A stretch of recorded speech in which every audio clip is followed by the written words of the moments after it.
Yeah. Keys to the city, baby. When you see us, so you know you really viewing greatness.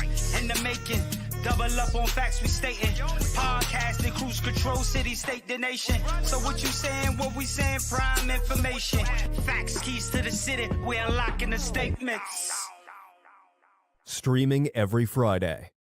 And ladies and gentlemen, we are back. We are Keys to the City, back and better than ever. I am Trevor Keyes, the host, with the big brother, T3 Teddy Keyes. Ladies and gentlemen, 5 years. 5 years we've been doing this. 5 years of the NFL mock draft. We've been doing this, and this is how it all started from the very beginning. This is how we started Keys to the City. That's how it's got going. And you think about this draft, and we've been talking about it for weeks, talking about it for months, ladies and gentlemen. It's here.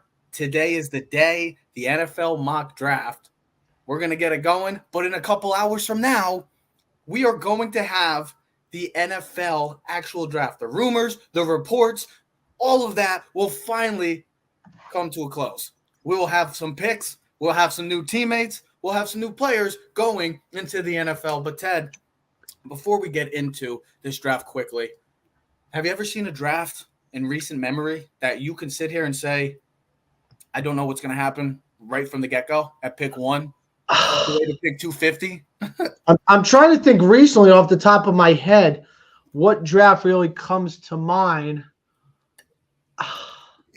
It's got to be a few years. It's got to be a few years, because it's funny, because if you think about when we first started this show 5 years ago, some of the number one picks were already kind of like signed. Like there was no buildup. Like you knew, like, hey, Clowney was going number one. He was already previous signed. Like, you know, you knew who was going. You always get a better feel of who's going to go number one. In this situation, I think we got a good feel for who's going to go number one. It's just who's the actual player. Well, here's what's interesting.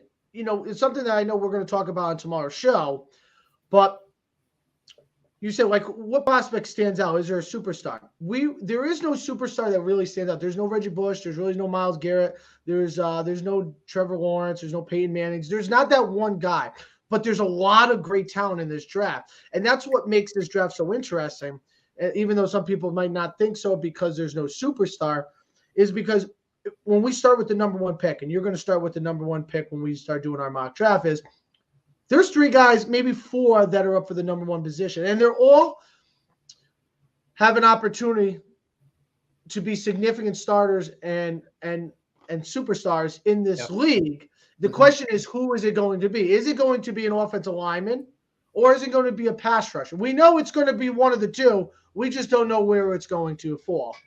So might as well get to it, because we have a lot to discuss and cover in this year's NFL draft. It's technically 3.0. This is the final mock draft, as we are mere hours away from the most anticipated, most unknown, and most uncertainty of all time in an NFL draft situation.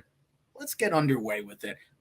So here's the rules. Quickly, we're doing this again. No trades are allowed in this. I know people like to do the trades, but we ain't gonna hoopity ha and go all over the place. We're gonna go with just normal 1 through 32 as projected currently, and that's how we're gonna do it. So luckily for me, I never get this opportunity because I always lose the heads or tails situation. But Ted already did the heads or tails before, so luckily for me, I get the number one pick. We will both have a giant pick. This never happens to you for when we do our NBA.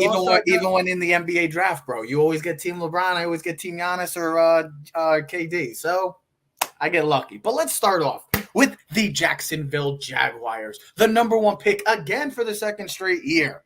And all we've been hearing is, well, are they going to protect Trevor Lawrence, their cornerstone, their franchise guy, or are they going to add a defensive end, maybe a cornerback? We don't know what the Jacksonville Jaguars do. We never do.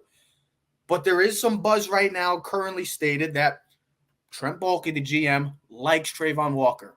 Shad Khan likes Aidan Hutchinson. So who's it going to be, Ted? Can it be an offensive lineman? Do you want to protect your quarterback, or are you going to add to a defense that's merely at the bottom of almost every statistical category? To me, I think this is I say it's an easy one. It really isn't. But as I'm putting in the name right now, going to surprise you, but he is the betting odds right now. And with the number 1 pick of the 2022 NFL Draft, the Jacksonville Jaguars select Trayvon Walker, defensive end from Georgia. I know this is all about production versus potential and upside. Potential and upside could get you fired, but it also can make you look like a genius. You got a guy like Hutchinson who produced for Michigan, was one of the backbones and cornerstones of that defense. But in the situation for Walker, he's got the length. He's got all the traits to be great in this game. Just didn't do it in college. I know that defense was so good, but Trayvon Walker is the number 1 pick for me and the Jacksonville Jaguars. So, Ted, you get the odds of getting number 2 with the Detroit Lions. I think for me, this is a very easy thing. I think the Jaguars run up and hurry up and grab Aidan Hutchinson. Now, I'm not gonna beat around the bush around. There's been talk that he should have been the number 1 player. But if you're going to take Trayvon Walker, I'm going to take the most ready defensive player right now, and that's Aidan Hutchinson. All right, maybe his ceiling is not as high as maybe Trayvon Walker or Kayvon Thibodeau, but we know what he can do. He was he was up for the possible Heisman Trophy. He won all the defense awards in college football. He's ready to go. You keep him in Michigan. You keep him. The Detroit Lions need pass rush. Now, listen, I know people said, hey, listen, they could use another cornerback. They could go quarterback. But here's the thing.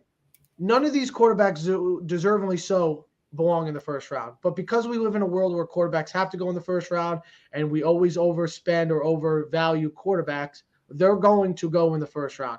But none we of also these got to take into consideration this team has the 32nd pick and the 34th pick. So they got picks where you could possibly get a quarterback later in the round.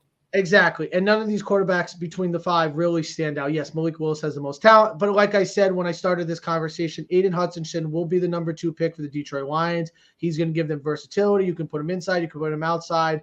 It makes the most sense for the Detroit Lions to take him and start building that type of culture that Dan Campbell preferably likes to see. I mean, 6'7", 260. He's a Dan Campbell type of guy. Okay. He's a kneecap.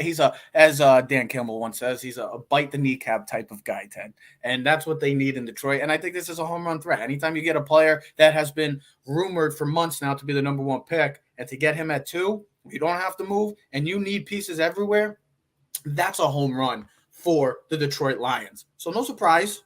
And now the 2 defensive ends are off the board. This is where things get a bit interesting and intriguing and confusing, because what do the Houston Texans do? Well, if you look at if you do mock drafts, there's team needs for every team. For the Houston Texans, it says every position. So you're going to get 2 solid picks, 2 top 15 picks, because if we don't forget, the Texans have the 13th pick also because of the Deshaun Watson trade. So they can add 2 immediate impact starters to a team that desperately needs it.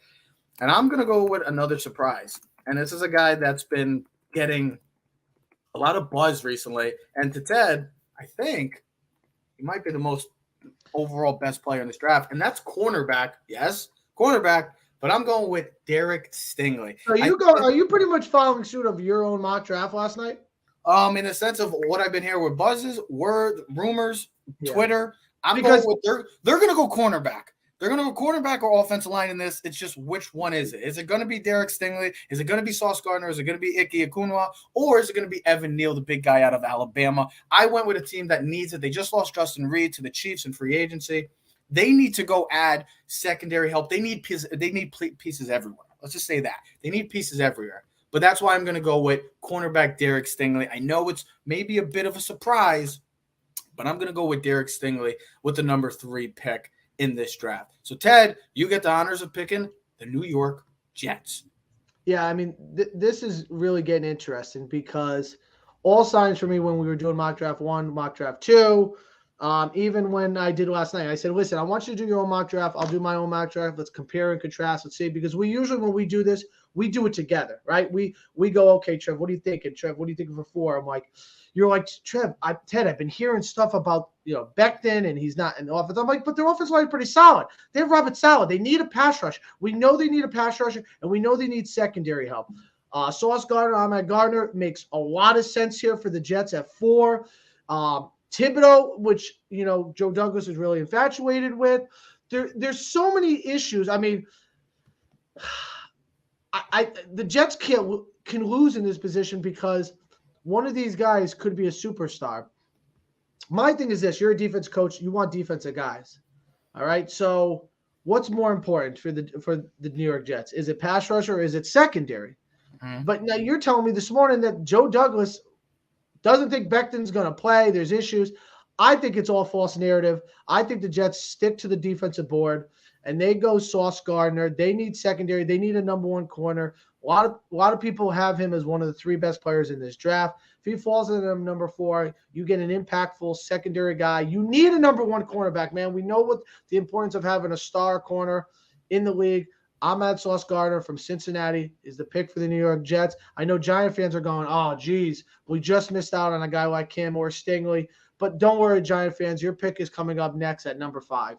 And the Giants are sitting pretty right here. The Giants are absolutely sitting pretty right now. The desperation that reeks of the offensive line for the New York Giants it's been pretty to say the least. We know what this team needs. It's been for a while now. We did this a couple of years ago, protection for Daniel Jones, Eli Manning. We're still back at square one for the New York Football Giants. It's been offensive line. It's always been offensive line. But who was the guy? I'm going with the big man out of what do I want to do, Ted? Here's the thing. I think people need to understand. I'm going with the big left tackle. I know Charles Cross has been the guy that's been getting enamored from the Giants front office organization. We've been hearing that, a lot of buzz with that. Ike Okuno will be a perfect fit for him. Could play the guard, could play tackle. But to me, Evan Neal is dependable. Key words that Joe Shane said in one of the meetings, being dependable. This guy doesn't miss for injuries. This guy is dominant. This guy doesn't give up pass. I mean, he's just asked Tua how he was. Just ask Mac Jones how he was. And then ask Bryce Young how he was. This guy is a monster. You have to team up. You have to solidify this offensive line. If you want Daniel Jones to ever succeed in this game, you have to see if he can with protection. You have the left tackle last year. He's played right tackle and he's played left guard. So for the Giants, that gives them versatility. Listen, we know he's going to play right tackle for the Giants. Who knows? Maybe he'll play left tackle, but it looks like Andrew Thomas will be a left tackle. Evan Neal, I mean, he's massive. He's huge. He's 6'7". He's 330 pounds. He's played over 700 snaps at left tackle, right tackle, left guard. So I think it makes a lot of sense for the Giants. We know what the Giants' problem has been for, it seems like, forever. It's offensive line help. I love the pick. I think Icky would be another great pick for the Giants, a run blocking. But, hey, listen, I think, like you were saying before, with Cross being one of the favorites for the Giants, I don't think the Giants can really lose with one of these 3 guys. I think they're all very similar. Icky's a little bit better of a run blocker.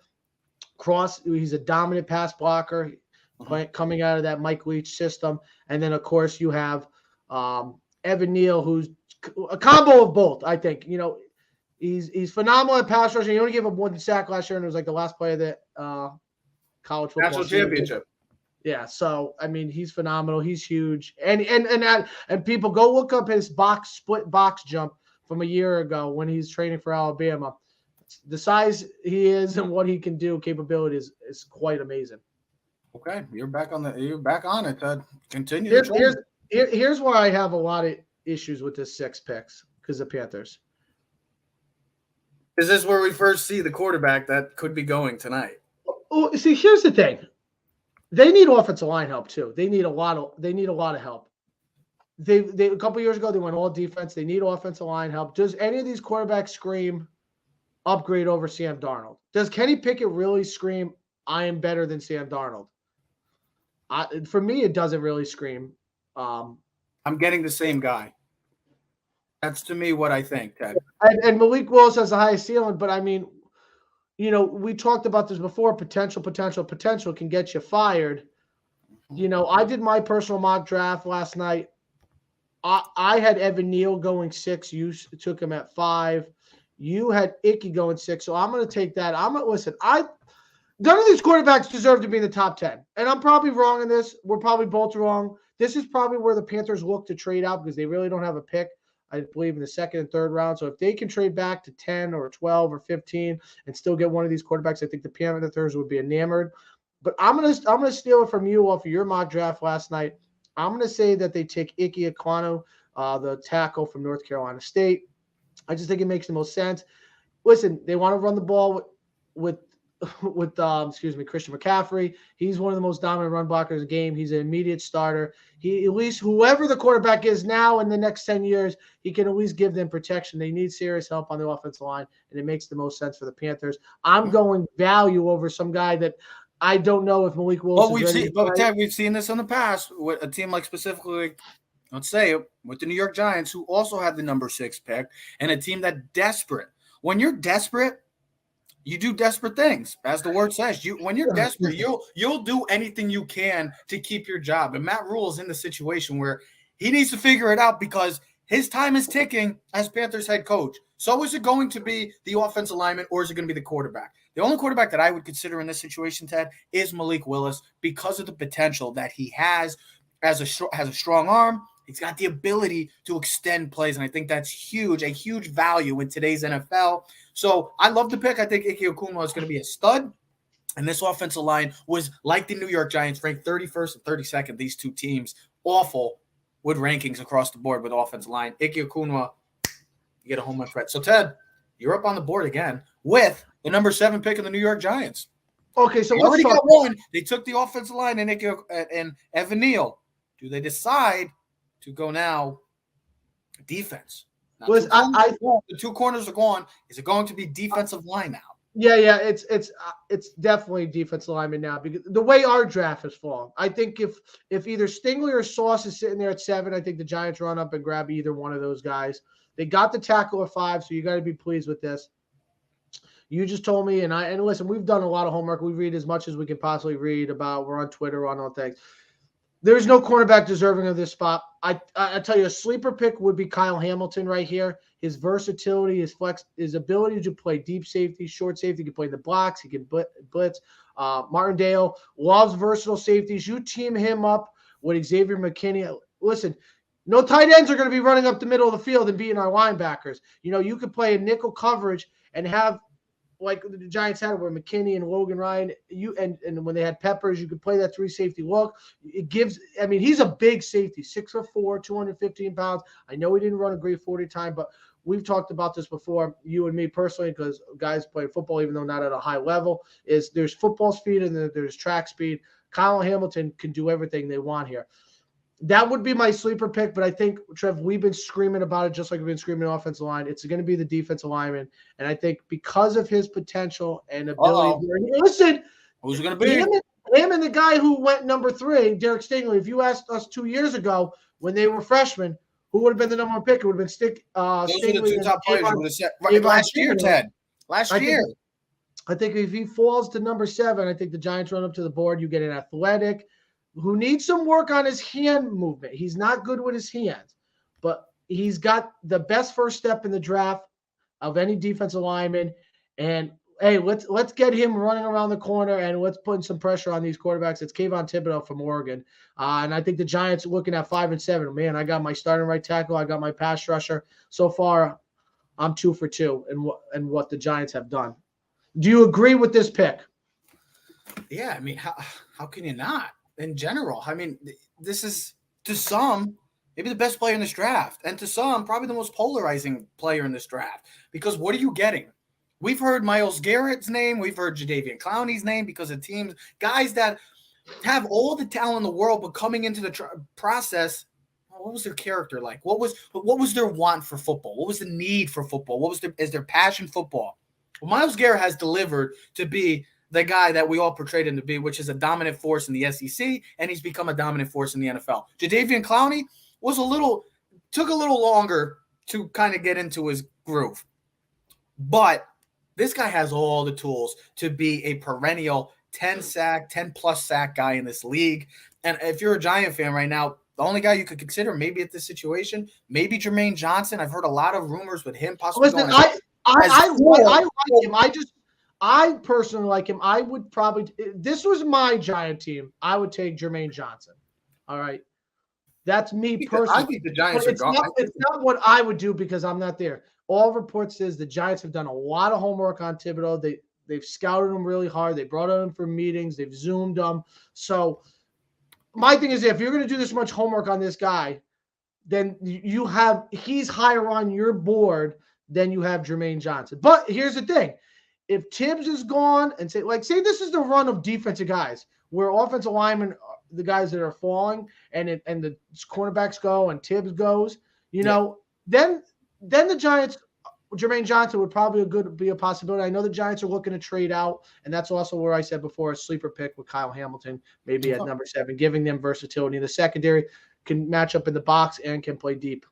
And now you're listening right now to Keys to the City. This is the 2022 NFL mock draft. We just got through picks 1 through 7. Now we're going to move on to the Atlanta Falcons and to some who have the worst receiving core in all of football right now. Losing Calvin Ridley to suspension, losing Russell Gage to the Tampa Bay Buccaneers. All they have really is a guy like Deebo Samuel and Cordell Patterson who does everything. And Deebo Samuel? A guy like Deebo Samuel, whereas Cordell Patterson, well, we never know. Atlanta is interested in Deebo Samuel, so we don't know. This is all mock draft. We don't know if there's going to be receivers, DK, AJ, Terry, and Deebo all getting traded. We don't know what's going to happen. This is just a mock draft. A lot is going to happen within the next 48 hours. I can guarantee you that. This team needs receivers. I know quarterback is possibly, but Malik Willis, is he the option? Maybe. To me, I think this is I think this is one of the easier picks of the first round, maybe this draft. It's Garrett Wilson, and the Falcons need a receiver. Maybe it's Jamison Williams because of that 4.2-esque speed, 4.3 home run threat speed, which you can't teach in the NFL today. I don't care. You just can't teach speed. Good luck trying to stop it. But Garrett Wilson overall, this guy has the tools to, as Dan Orlowski said, kind of similar to like maybe a Devontae Adams type, big, strong, elusive.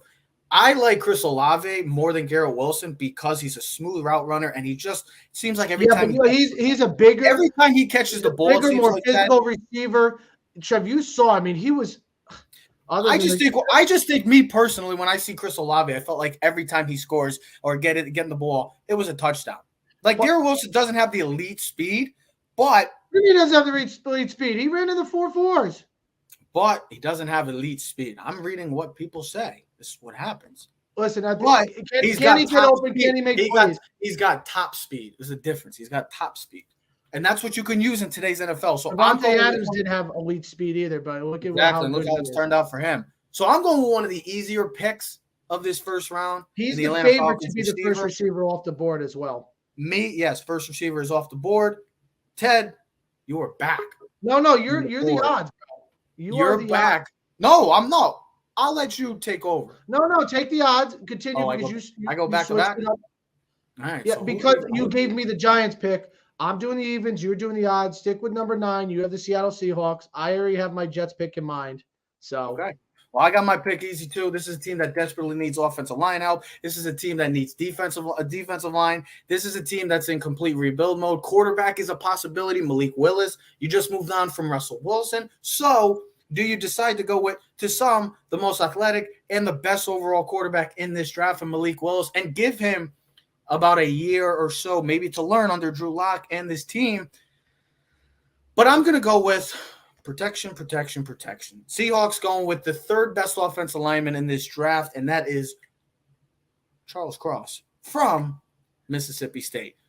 To some, as he's been portrayed, the best pass blocker in this draft because of coming out of Mike Leach's offense, but that could be scaresome to some teams because of the fact that we've seen a guy like Andre Dillard who ended up becoming a bust, and people really liked him. I was a big fan of him too, but I'm going to go with Charles Cross on this. They need protection. If they say they're full in with Drew Lock, then give him protection, see what he can do in that offense. I know defense is a possibility. If Thibodeau's there, Jermaine Johnson could come into play, Malik Willis, Kenny Pickett. But I'm going to go with Charles Cross, Ted, with this pick.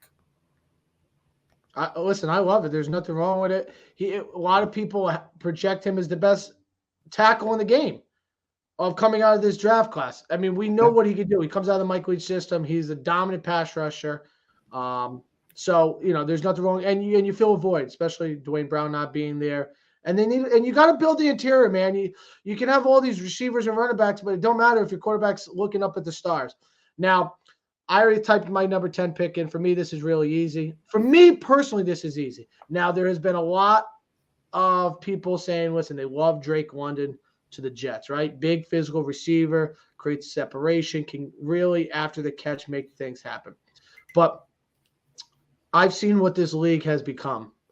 And it's about superstars making plays. And I think Drake London could be a really, really good receiver in this league. Mhm. But I look at guys like Waddle, Tyreek Hill, guys that have that next level speed that can really do damage. Well, you know who would have been a top 5 player in this draft if he didn't tear his ACL? Would have been Jamison Williams from the Alabama. Would have been as high as a top. I mean, you could put the top pick up right 5. now. You could put the pick right in. You could slide it right in, bro. I already typed it in. You could put it right in. Oh, you got the power too. Remember? I know that. Well, the number 10 pick. I'm talking. You're putting it in. It's Jamison Williams, right? I don't care if he's playing September 1st, October 1st, November 1st. This is a guy that brings superstar potential, deep threat plays. Zach Wilson likes to throw the ball down the field. This sets up the Jets for the future. You have Corey Davis. You have Berrios. Now you get a number 1 receiver with lightning speed, bro. Speed, like they said in Rocky. You can't account for speed. You can't teach it. You can't coach it. This is a great pick for the New York Jets. He's an impactful player, and it sets the Jets up really nicely offensively going forward. Well, and listen, and in a way, I look at it as a steal. You're getting a guy that could have been a top 5 pick if he didn't tear his ACL. And now we're looking at a league where, Cam Akers, tears his Achilles, comes back 6 months later. Adrian Peterson's ACL. You're getting guys, the injury things of a year or 2 years is long gone. Guys are coming back faster, quicker, better than ever before. And hey, listen, Jamison Williams. It's crazy to think that this man had a serious leg injury, and he's going to possibly be playing at the end of this year, Ted. And like you said, if this guy doesn't get hurt, without question, maybe the number 1 receiver off the board and could be a top 5 pick, because there are teams in this top, as we say, in the top 10 that do need receiver help. And Jamison Williams would be, talk about a home run threat. And Ted, you just said it, the NFL is moving to a new day and age, kind of like the quarterbacks. Receivers, it's all about speed and speed. Obviously, got to catch the ball, but it's always been about speed. Yeah, now, you could see his impact right when he stepped on the field for the Alabama Crimson. Well, as you were speaking, I had the option to go with the number 11 pick. I had the choice of who do I want this Washington Commanders team, the new Washington Commanders, I should say. New look. So who's going to be the first pick of the new era of the Washington Commanders? I'm going with the guy that's been dropping for some reason, because he ran a sub 40, and all of a sudden, because he ran a 4.5, we're going to bash him because he didn't have a fast 40 time. And it's safety, a guy that can play Eddie, and probably one of the best defensive players in this draft, and maybe overall players. It's Kyle Hamilton. This guy's 6'4", fluid. I know the speed. People love the speed. You know what? Ed Reed didn't run a great 40 time too, and he turned out to be a pretty damn good pro. He's in the Hall of Fame, if anybody didn't know. But this team needs defensive help. They could look for quarterback. I know Carson Wentz is a long-term plan. I don't buy it. We'll see it, but I don't buy it. They could use receiver help. But I said this team needs secondary help. You let go of Landon Collins in the offseason. Maybe Kyle Hamilton comes in and plays that role now as a hybrid in the box safety, could play over the top safety, playing some slot. I think this guy could be a home run threat for a Washington Commander team that needs help on the defense. They got the defensive line figured out. You added Davis last year in the first round, Jamison Davis from Kentucky. You have some linebacker pieces. Your secondary, you could use a nice safety. And I think Kyle Hamilton being there at 11 could be an absolute steal, and I believe Washington would fly up to the boards, Ted. Well, that and a receiver would be another position. Guys like Drake London, maybe a guy like Chris Olave. Considering what could happen with Terry McLaurin, is definitely another possibility. Give Carson Wentz as much options. But for the Commanders, you got to love what Kyle Hamilton brings secondary-wise. Now, so I'm the Vikings, right? What do I do with the Vikings? I'm the 12th pick. I look at a team where Jordan Davis would make some sense. Big I mean, listen, other than Evan Neal, there ain't no bigger guy in this draft than this guy. He can push the pocket, clog up the running game, team him up with Dalvin Tomlinson in the middle. That Vikings defensive line could be a force. They could use pass rusher. We know the Vikings, what they can do, bringing in pass rushers, making things happen. Yeah. A receiver is another possibility I've heard. But here's my thing. You got a Patrick Peterson on another one-year deal. You need some more secondary help. This guy has literally been the number 3 guy the whole time. There's another guy out of Washington. I can't think of his name. Kyler Gordon. Who's been really high rising. Kyler Gordon. Kyler Gordon. Thank you. I think he goes more in the 20s. or later in this round. But I'm going with Trent McDuffie as the pick for the Minnesota Vikings. He is going to give them some versatility. He'll give them some young speed. And listen, he's going to have a great coach in Patrick Peterson and a veteran to help him out transition into the NFL game. And listen, as much we see what these receivers do in the league automatically, you got to have someone cover them. And Trent McDuffie would be a nice pick for the Minnesota Vikings at number 12. Okay. Sounds good to me. Now I get the chance of being the Texans again. They took Derek Stingley with the number 3 pick. This is where it gets interesting because this is a team, like I just said, they need help at everywhere. Now, where do you want to go? Do you go offensive line? Do you go defensive line? Do you want to add to the linebacking crew? Do you want to add to the receiving crew and help team up with maybe Brandon Cooks? Ted, I don't know. This is actually one of the tougher picks. Who did you have in your mock draft, by the way, for them at this, if you remember? I had them taking Trent McDuffie quarterback. Who, the Texans? Yeah. You did? Wow, I'm an idiot.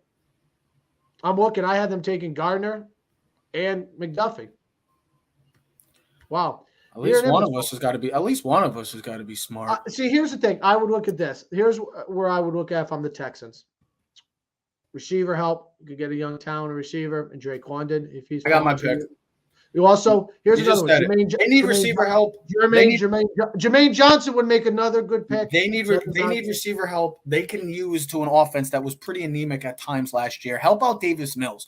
That's another thing. Help out Davis Mills. If you really, I know maybe then hope good offensive line. Well, you gotta have some weapons to give him something to work with. Drake London, big physical receiver, missed time last year and still won the Pac-12 Player of the Year. Just to know how great he was last year. This man could do it all. He, to some, may be the number 1 receiver in this overall draft class. I think this is a team that just anything they can do, anything they can get, they're going to take. As long as they're improving as a team, that's what they can do. And in a situation like this, where this team, Ted, is in a division that is not far off from being a contender or being a team that can win the division. This is an open division right now. The Colts have their issues. The Texans have their issues. Jags, Titans, they all have issues.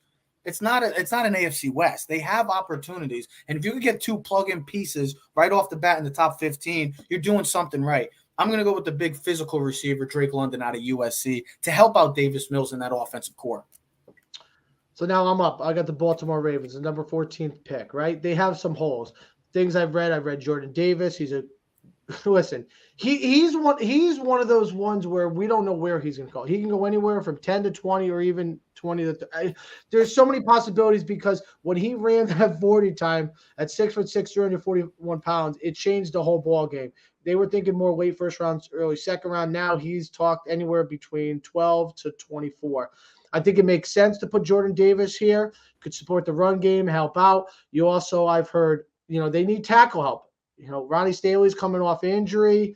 Their offensive line hasn't looked good. Tyler Lindenbaum, they have a hole in the middle of their offense. The importance of the running game for Baltimore, so offensive line would be another major part. But I look at it, listen, they brought back Calais Campbell, veteran guy, 36-year-old, 1-year deal. They need pass rushers. They need help on the outside. They drafted the kid out of Penn State last year. So with the 14th pick, Baltimore Ravens select Jermaine Johnson out of Florida State, one of the most dominant pass rushers in the ACC this year. He would be a steal for them, an immediate impactful player, immediate starter. I think the Baltimore Ravens, maybe if McDuffie was there, would be another possibility, but I think the Ravens would be ecstatic if Jermaine Johnson falls to them at 14. Okay. I mean, this guy could go as high as 4. We've been seeing with the recent buzz with the New York Jets. This is a possibility of the New York Giants, a guy that the Giants can go after. This guy, I know people love to talk about upside potential with Trayvon Walker, but this guy produced last year. I know Florida State wasn't good, but this guy produced 12 sacks. He was all over the field. He's the best player. He produced for a team that needed it. I know Trayvon Walker was with Georgia, and there were so many great, great players there. But this kid has potential, and I think there's a lot of teams that really like him and are very high on him. This would be a steal for a Baltimore Raven and a typical Baltimore Raven move, going to get a bulldozer, a guy that can pressure the quarterback and really take the AFC North, where there are some great quarterbacks. You need great pass rushers, and I think this will be a home run hit for the Baltimore Ravens. I'll make this quick. The Eagles are up on the board. They need receiver help. They can use linebacker. I just said it about the Texans. If you want Jalen Hurts to succeed, you have to give him weapons. I know that Howie Roseman has messed up picks with finding receivers. Passed up on with Jalen Reagor and could have had Justin Jefferson. J.J. Arcega-Whiteside could have had DK. The list goes on with players that they could have had in the past. I don't think they're going to miss this one. I believe Chris Olave, to me, is the best receiver in this class. He's got the height. He's got the speed. And he's, like I said, every time he catches the ball, it's like Michael Jackson. He's just a smooth criminal. He's so smooth in his route running. He's precise. He's got the breakaway speed. Team him up with Devontae. I know that, we got another small guy that's really great, Devontae Smith. Well, that's okay. You can use that. You got speed. Guys that can yak. And that's what you need in today's NFL. I think Chris Olave would be a home run threat for the Philadelphia Eagles. And if you want to see Jalen Hurts succeed, then guess what? Give him weapons. And Chris Olave, I know he may be the only option left at receiver, but it's a pretty damn good option at 15 for the Eagles. So I'm going with Chris Olave, wide receiver, Ohio State. Ted, back on. I'm up, baby. And I got the New Orleans Saints. One of the two picks. I'll have them in back. Oh, no, I won't. They're in 19. You'll have them with the other pick. So this will be funny how we did it. That doesn't know how to pipe down over there. That doesn't know for me, this is an easy pick. You lost your starting left tackle and Terron Armstead. We need to fill that void. And for me, it's the next best guy. I mean, go look at his tape. He's phenomenal. It's Trevor Penning out of Northern Iowa. I mean, he tested off the charts. He earned an overall grade of run block at a 99.9 last year. Played over 777 offensive snaps at left tackle in 2021. Listen, he's not the best pass blocker right now of like the other three tackles, but he can be a starter and he can get better. And you need to protect your quarterback. You just signed Jamison Williams. Jamison Winston. You need to. Williams, Jesus. I do this. I did this last time when we were doing this. At least you're consistent. At least I'm consistent. You know what I mean? It happens. Consistent. I look at this as a need and a value. Trevor Penn makes the most sense for the Saints right there at 16. They need offensive line help, and I think he becomes their immediate impactful starting left tackle going forward. Okay. And listen, if anything, the Saints know how to draft offensive linemen. Terron Armstead, Ryan Ramczyk, the kid out of Michigan who played center, Ruiz. I think he plays guard there for them. So they've done really well in the draft of drafting offensive linemen and becoming solid NFL pros, and some of them Pro Bowl caliber players. Okay. Well, I'm glad that was nice. I'm surprised with the pick you're going to go with 17. I think this is a team that needs it. I mean, let's be honest. This team doesn't have many holes now because of the offseason that they had. It's the Los Angeles Chargers. They have pieces left and right. Could go receiver, but could use lineman. But seeing Trevor Penning, I believe that was a pick that I was going to go with the Chargers. If the Saints maybe Tyler Smith out of Tulsa would be Tyler another. Smith, Tulsa, Bernard Rainman from Central Michigan's a possibility. Maybe Zion Johnson. You need some linemen. You can build. Had that team up maybe with their left tackle, a pro, and Rashawn Slater last year. So I'm going to go with defensive line because this was the big problem with this Charger team last year. One of the worst run defense teams in the league. And you can only add a guy like this to an already stout defense with Khalil Mack, J.C. Jackson, Derwin James, Bosa. My God almighty. The names that are on that team, this is a guy that could really benefit from having those star players. And I think Jordan Davis is interesting to me because if he goes inside the top 10, I feel like it's that type of like Quinnen Williams, Nick Fairley type guy where we want you to come in and you're going to be the guy that's going to have to take over as a defense. With a pick like this, the Chargers, they have stars all around. If you get a guy like Jordan Davis, plug him in the middle, oh my goodness. Well, look how bad their running game was last year. It was awful. Their run defense last year. I know. That's what I'm saying. If you can stop the Raiders when it mattered the most. If you can pick a guy like this, you just add to – I don't find any weaknesses on this defense now. With teaming up with a guy like Jordan Davis and with this line – and with Bosa and Mack, and then, like I said, the linebacker crew with Derwin James, this team really doesn't have any weaknesses. This was the main one. And I'm going to go with big man Jordan Davis out of Georgia Bulldogs. And I'll tell you, if one of the 4 receivers does fall for 17, like a Chris Olave, I could see him being the pick as well for the Chargers. I think he's the close. If you sent me a thing this morning, but Dan Orlowski related Chris Olave to Keenan Allen. A phenomenal route runner. With great separation. I think that would make a lot of sense. Another guy, maybe Treylon Burks from Arkansas, would be another guy where they can go physical, strong receiver. And we saw it. Let's get our receiver. But because we've seen receivers in the second, third, and fourth round succeed right off the bat, Chargers can always pick up another receiver later in the rounds. But I like the pick.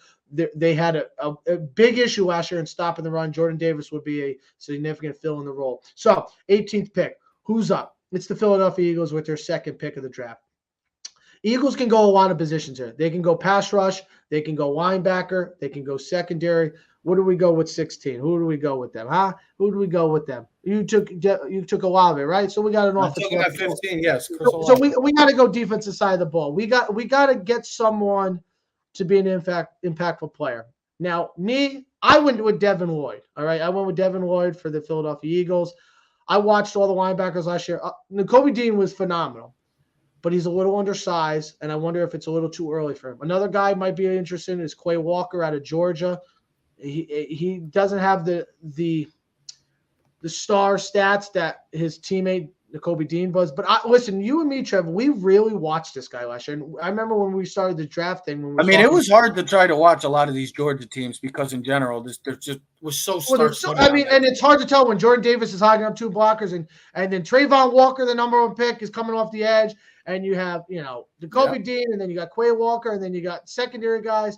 But you and me love Devin Lloyd. We liked him early in the draft. We thought maybe he would be a top 10 pick. We thought maybe the Giants would steal him at 7.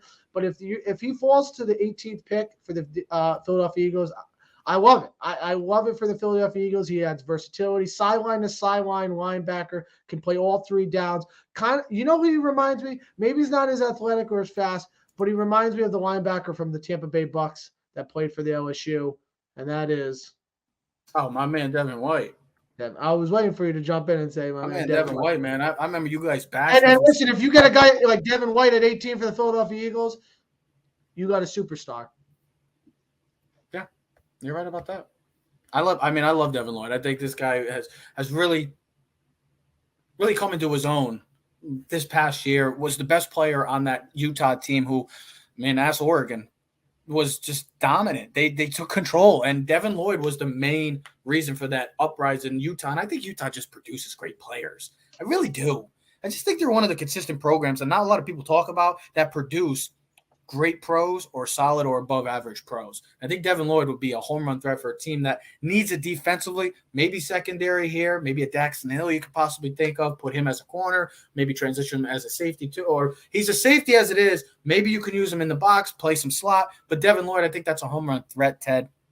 And I think the Eagles, if you're an Eagles fan, if you're a Giants, Eagles, and Jet fan right now, you got to be happy. You got to be ecstatic because you got 2 picks in the top 20. You've delivered on 2 picks that you desperately needed, and you got your 2 guys. So I think these are 2 home run threats for both the Philadelphia Eagles and in a wide open NFC East. Yes, Cowboy fans, the NFC East is wide open. You've had that bad of an offseason that you're giving us chances to maybe reclaim the NFC East title.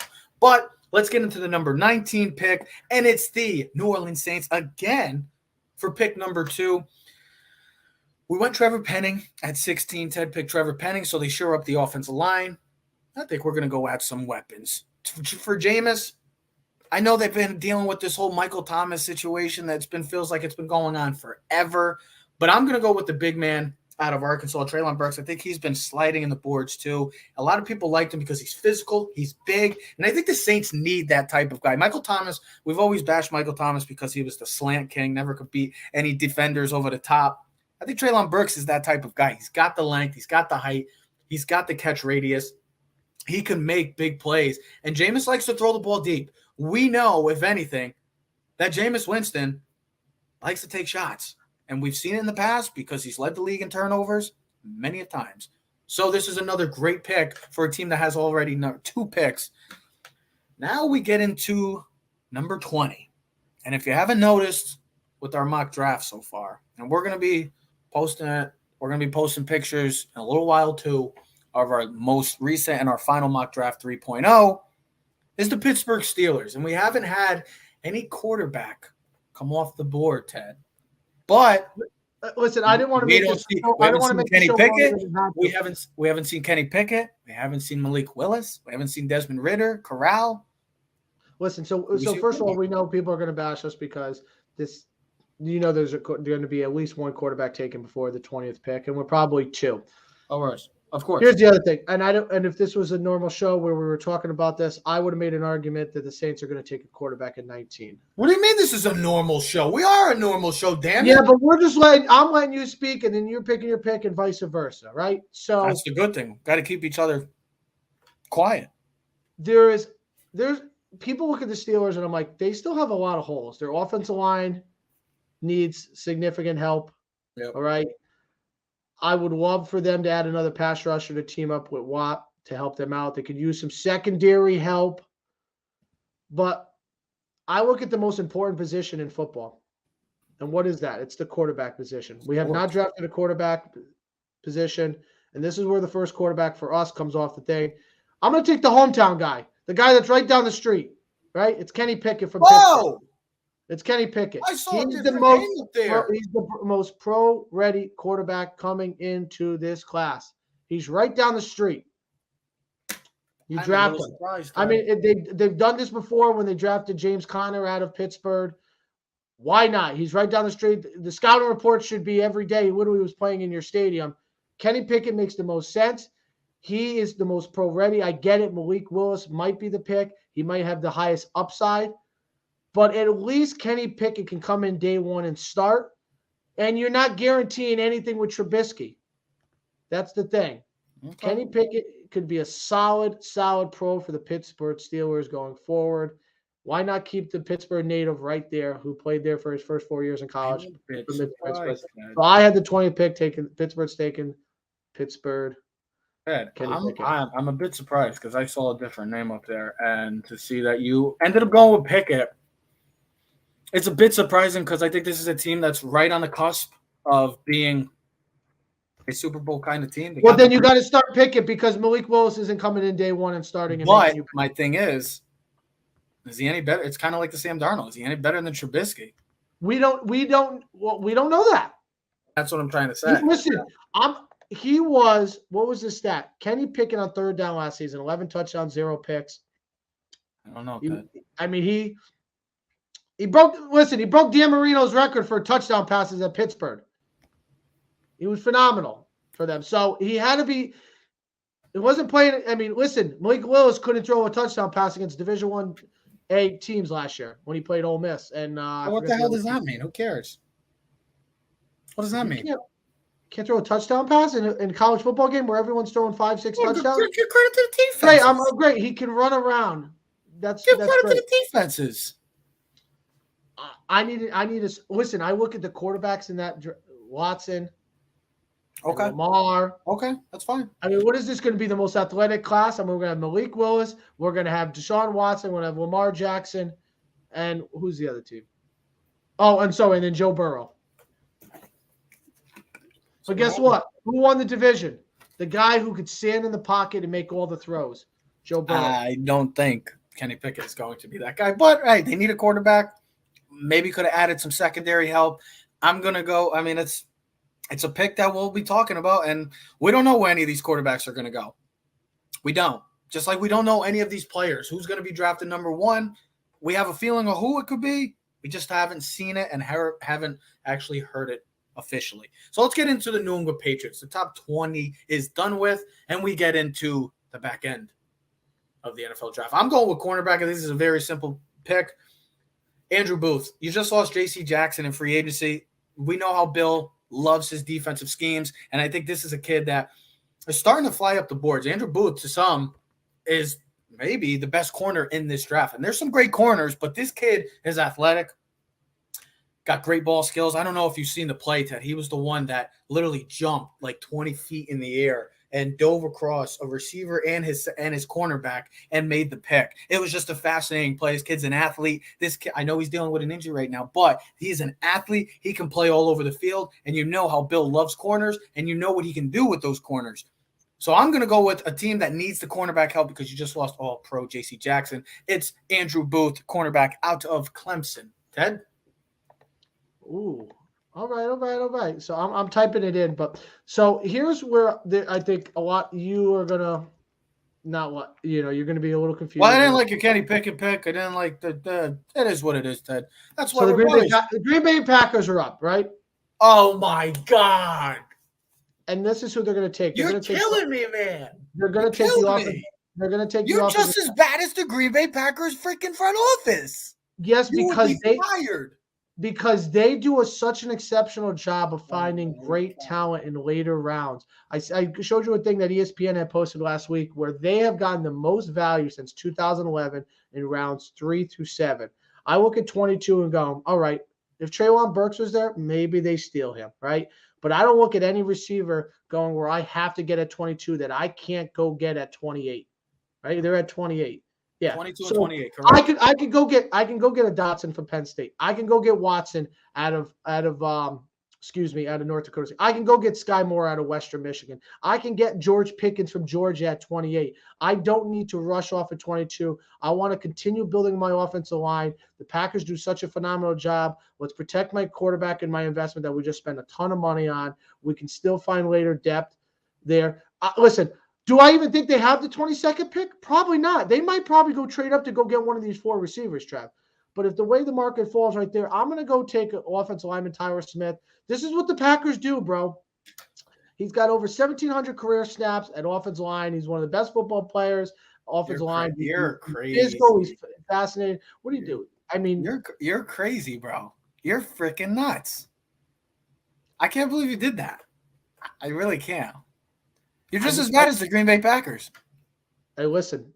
And everyone's going to scream about it. You're just as bad. Okay, Aaron Rodgers is sitting there happy right now. I mean, yeah, it's protection. I get it. I understand completely. But don't tell me I can't go. Don't tell me I can't get a 28. I can't go get one of the receivers. Now here's another. But if you like your guy at 22, you might as well go get him. Why wait? Listen, maybe they go receiver and maybe Tyler Smith falls to 28. Maybe it's a role reversal. But here's another thing. They also lost Darius Smith. So pass rusher could be another possibility for the Green Bay Packers. Yeah, boy from Minnesota could be a possibility here, but I don't know, Ted. I've had some head scratching moves to me so far in this draft, but it's okay. It's okay. It happens. It happens. We don't know what's going to happen tonight because there's always head scratchers. The Green Bay Packers are the kings, it feels like, of head scratching moves. Maybe with the Jacksonville Jaguars. We know they just took Jordan Love a couple years ago, and we know how that's turned out for the Green Bay Packers. Please go get a receiver. Don't listen to Ted, and don't listen to the front office of the Packers. Listen to Trev, the GM. Go get a receiver and go try to help out Aaron Rodgers. For goodness sake, you just lost the best receiver in football. I'm going to the Arizona Cardinals, Ted, and this is a team, the last time we saw this team, got embarrassed on national TV. Kyler Murray looked like, let's be like Daniel Jones. He looked like Daniel Jones, a guy that just threw the ball and threw turnovers and just didn't look like he was there mentally and physically. Go get him protection as well. Now, they got their own little situation that got to figure out with Kyler Murray to see if they're going to pay him long-term or are they going to have a holdout and see what happens with him. But to me, I can't believe this guy's fallen. I really do. This is a guy that should have been maybe a top 10 pick. I know because he's a center, and we don't like centers, and we don't value centers. We don't value. If he's a damn football player, if he's a good football player, I want the best football player. We got a value on this BS nowadays. If the man can play football, you're gonna sign him, you're gonna draft him, and he's gonna immediately make an impact, just like a guy like last year, who the Kansas City Chiefs took late in the draft. Creed Humphrey, who had a pretty remarkable season, all-pro center. This kid is a former wrestler, so you know he's strong. You know he's got the hands. He's got the toughness. This team needs the toughness. I think this is a finesse type of team, and I think they need to get back to toughness. I know they lost Chase Edmonds.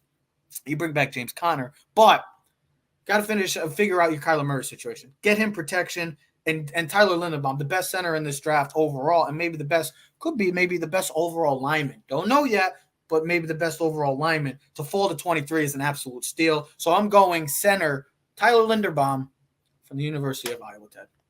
Oh, I like it. I like what we're thinking here. I mean, well, I feel like these are teams that are right there, Ted, that need to make moves to protection to help your quarterbacks. And I think this is where you could see a run for these guys. So I'm just going to put it up. The Dallas Cowboys are up. Listen, we know they haven't had the best offseason in the world. No. They've lost pass rushers. They could use some extra secondary help, but their offensive line is getting older. This guy brings versatility, can play inside, outside from BC. Okay. I'm taking Zion Johnson. Listen, I think if Tyler Linderbaum falls to 24, I think that's another possibility. Maybe Kenyon Green from Texas A&M. But I definitely think it's an offensive lineman, and I think the Cowboys need to shore up their offensive line. If they want to continue to run the ball with Zeke and Tony Pollard, give Dak protection, let's shore up the offensive line. You can never have too many good offensive linemen. Similar thought process in pass rushers. I think the Dallas Cowboys look as maybe we can find a pass rusher late in the second and third round. Arnold Becky from Penn State might be another guy. I've heard a lot of good things about him. Devontae Wyatt would be another possibility. Yeah, we got Devontae Wyatt still available. And here's another thing. They lost Van Der Esch. Would Jacoby Dean, the linebacker from Georgia, be another possibility? Off the ball linebacker, let Parsons do his thing. You team those two guys up. I mean, good Lord. I mean, talk about sideline to sideline linebacker play. Good Lord, bro. But I think if the Cowboys they take an offensive line, they fill a role right then and there. I could see this being a receiver maybe as well, because they did lose Cooper. Offensive line here, defensive players. I mean, this is a team that had to take a significant step back in the offseason. Luda's had some big players, Randy Gregory, maybe a George Karlaftis at this situation, possibly could be the pick too. But I don't have a problem with it. I don't have a problem with going Zion Johnson. I think this kid is going to be a stud, and I think he's going to be a long-term guy in this league, a successful lineman in this league. And I think with the Dallas Cowboys, if we've seen from anything, well, the past speaks for itself when it comes to teaching linemen. They usually have some of the best linemen of all time. We'll see if that works out for them with this one. I like the pick, though. It's a good pick. The Buffalo Bills. What else do I really have to say about the Buffalo Bills? They were 13 seconds away from going to their first Super Bowl in almost 30 years. But we all know what happened. Their defense gave up I don't even get how they give up 2 plays, 13 seconds. I just don't get it. It just doesn't happen. But it did. So this is a team that went out in the offseason. They go get Von Miller. But there's one glaring hole on this team. One glaring hole. Now we could use corners. They can always use more corners. But this team needs a full-time running back. Devin Singletary's not the guy. Zach Moss is not the guy they thought. These are two guys that are kind of just, you get your third down guy option, you get your backup option. But this team needs a number one running back. And to me, this was either Breece Hall, Kenneth Walker for me, the two best running backs in this draft. Can I argue one thing with this? I understand value. They need another cornerback too. I understand that. I think if Booth falls there, maybe the kid you were talking to me about in Washington would be another possibility. Maybe a linebacker. I understand.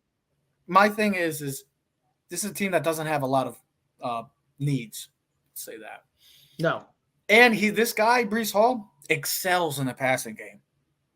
And if we've seen anything from this Buffalo Bills team, they love to throw the football, and they love to get their running backs involved. And Ken Dorsey, new offensive coordinator, I feel like he's emerged as an up-and-comer coach, going to be a soon-to-be head coach, I would believe. We've seen it with Daboll's offense. Now with Ken Dorsey, this is a team that loves to get their running backs the ball. Breece Hall is an excellent pass catcher. It's a match made in heaven for a team that doesn't have many needs, Ted. So I'm going with running back Breece Hall from the University of Iowa State.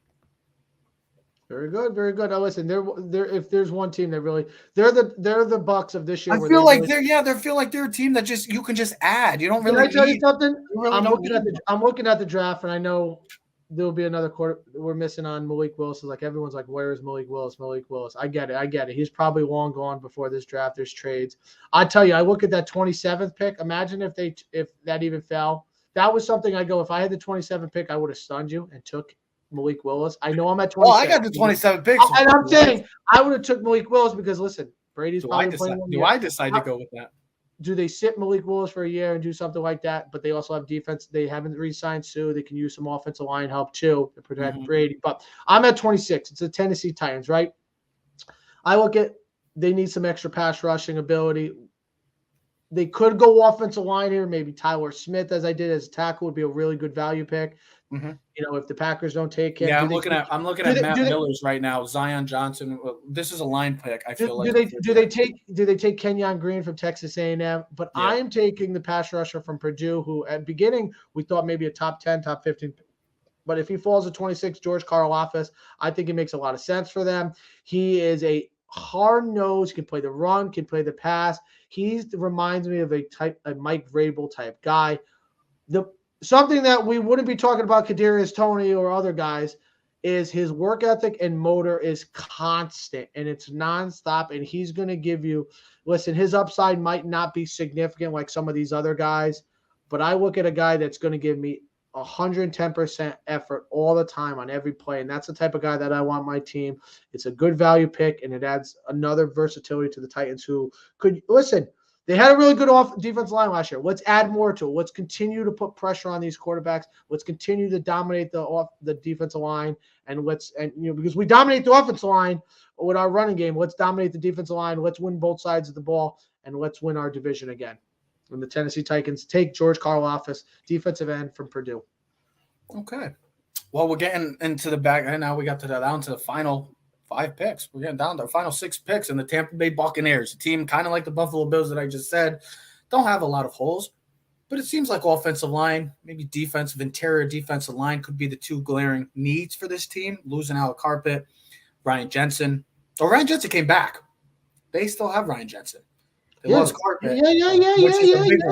Which is a big deal. But you also need to shore up that interior defensive line. You don't have Ndamukong Suh back.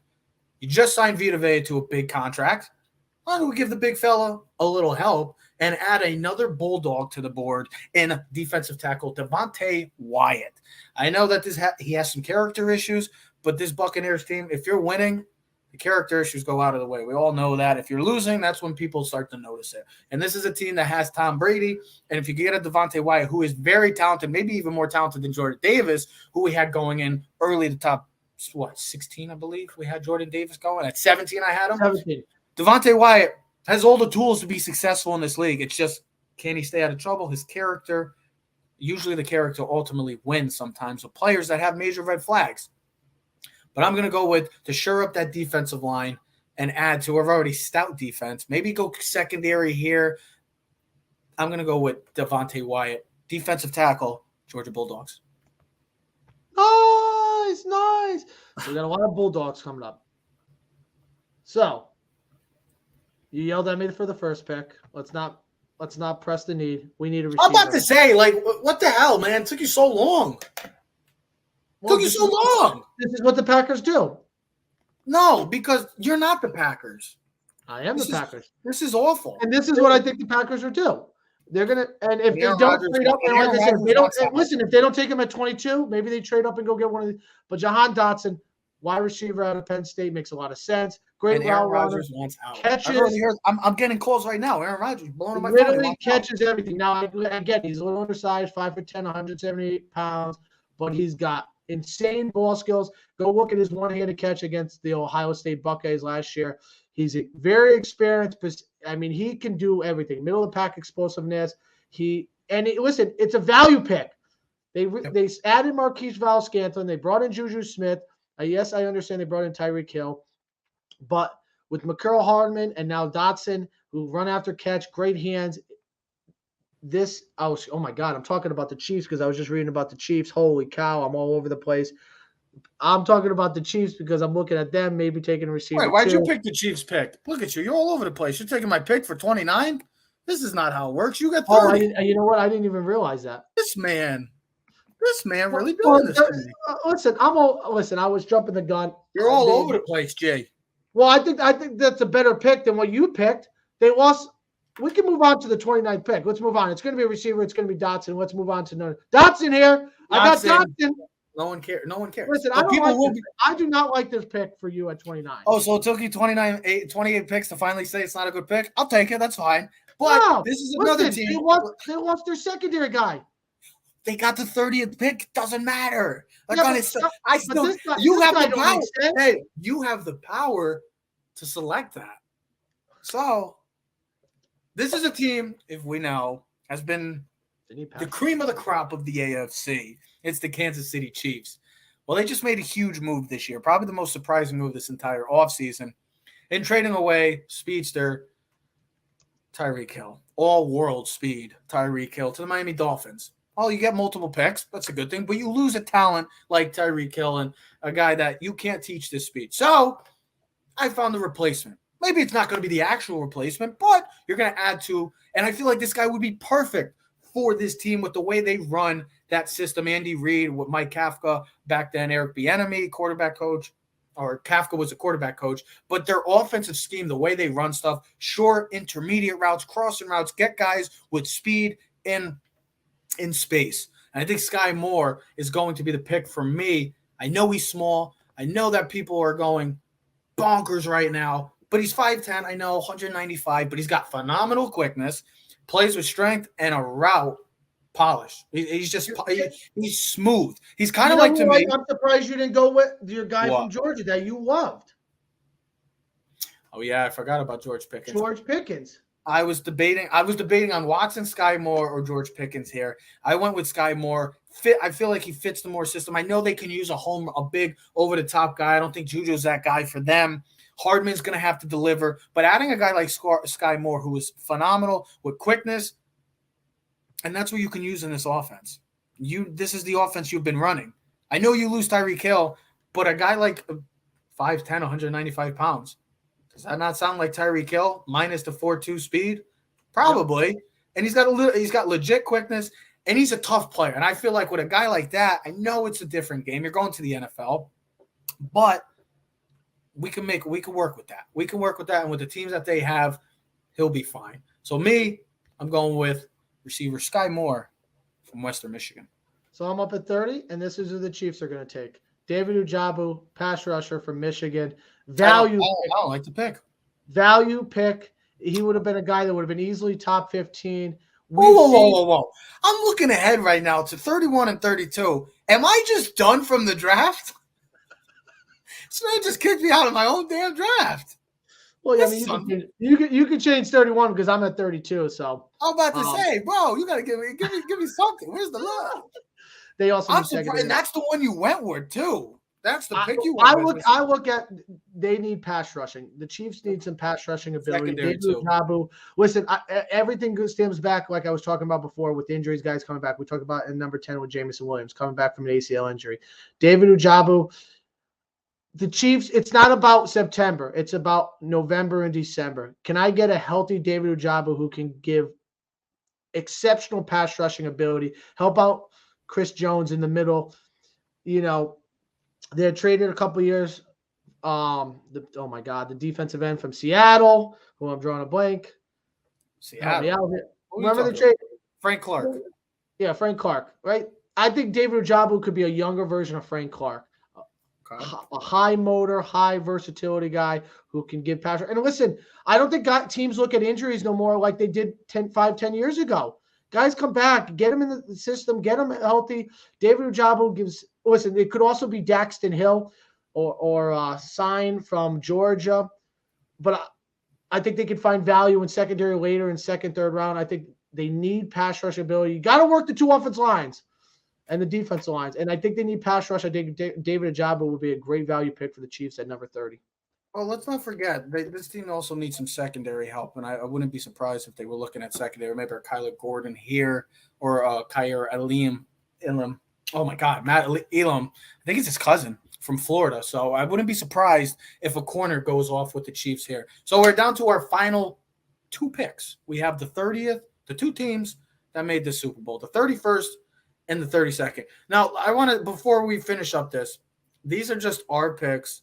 We didn't do any trades, But this is where I feel like you could see a lot of trades happening at the end of the draft, if especially with the way our mock draft is, if there are quarterbacks still available, you can see a lot of those teams, quarterback-needed teams, maybe come back up into late in the first round. Seattle, I've heard, is interested.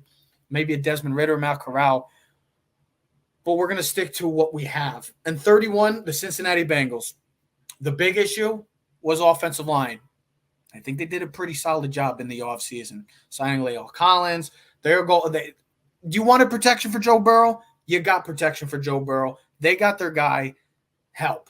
He's going to be around for a long time, and that's what they need. I'm going with a bit of a surprise here. You can add to this defense. I'm going to go with a guy that's been a fast riser, and it's from the state of Connecticut, from the UConn Huskies, defensive tackle Travis Jones. Now, they didn't get to play in the 2020 year because of the pandemic. UConn, for whatever reason, didn't play to the pandemic. But this is a guy that came in last year, improved drastically in his pass rush, and for some reason, I'm shocked, a Connecticut player could be going in the first round because, well, let's be honest, Connecticut has been historically bad recently. But good for him. He's been the stud for this defense. He's been the stud for this team. And I think this is a team kind of like the Bills that don't have many weaknesses now because of what they did for filled in the offseason and free agency. This is just a team that can just add depth and add players. And I think Travis Jones could be an absolute stud for this team into a defense that was vastly improved. Maybe cornerback here also to team up because they don't have the greatest secondary. Well, here's the other thing. There's a lot of possibilities. When you're the Bengals or like the Chiefs or some of these teams that are, right where the Bills, it's all value, right? So the Bengals, they need secondary help. So we saw in the with Eli Apple being your cornerback, you need secondary help, right? You can always get another. You can also add another. If Tyler Lindenbaum falls to them at 31, that's another great value pick that they could add right there. Kenyon Green from Texas A&M, the guard. Nakobe Dean, the linebacker from Georgia. Quay Walker, another pass rusher. Bowie Mafe, the outside pass rusher from Minnesota. Listen, that's what makes this draft so good because I just named 4 or 5 guys that we didn't even talk about that we don't have, that we didn't even put into our first round, which, we'll see how the draft plays out. Maybe we'll do something else on Thursday and see how it goes. But those are all guys that are easily first-round talent that they're going to fall in the second round. And like you said, Trev, do teams jump up to that 30, to the Chiefs 30, 31, 32 picks to come, slip in to grab a quarterback or someone that they really like, and, teams drop back. Like the Packers, I could see them trading out at 28, going back to 34, 35, and because somebody wants him, and the Packers add another pick where they get a receiver at the 34, and then they get another pick later on. Yeah. So it's a lot of possibilities. Don't be surprised what happens. Now, you finished the 31 pick. I'm going to finish the 32 pick. It's the Detroit Lions. If this ever happens, I think the Detroit Lions slam the draft out of the park. You get the number 1 player in the draft in Aidan Hutchinson. At number 2. Oh, yeah, you get Aidan Hutchinson. The way a lot of drafts are. And you get the highest upside quarterback at number 32 in Malik Willis. There's no rush. You sit him behind Jared Goff. You let him learn. You let him understand what the NFL is all about. Yep. And then you can move off from Jared Goff in the next. You don't have to rush Malik Willis. I mean, Jared Goff actually played really well down the stretch last season. But this is about the future of the Detroit Lions. Let's get a guy with exceptional talent. Let's not be scared to make something happen. Malik Willis could be a star. Hey, maybe it'll change Detroit Lions football history. We don't know. But if I'm sitting here and God forbid, listen, I had Desmond Ridder going in one of our drafts because we had Malik Willis and Pickett going early. But if Malik Willis is ever sitting there, Detroit Lions, it's a slam dunk, Trev. It's a slam dunk. Like I said with the couple picks previous, this is where the area I feel like teams that maybe Seattle, maybe Atlanta, teams kind of Carolina. I know Carolina doesn't have a pick. So that's the thing with Carolina. Carolina is the intriguing team because they desperately need a quarterback. But do they go with 6 with Willis or Pickett? They go offensive line because they don't have a pick until round 5 and pick 137. So they got to figure out what they want to do if you're Carolina. But teams like that, you could see a lot of trades coming in this type of end of the draft with the Bills, the Bucs, teams like that don't really need the first round pick. They're just adding pieces to an already stout team. And Malik Willis, if he's here at 32, Ted, I don't see that happening. to be honest. Because I mean, I switched up with you before. Malik Willis could be a Pittsburgh Steeler at number 20. Could be a 18th pick for the New Orleans Saints.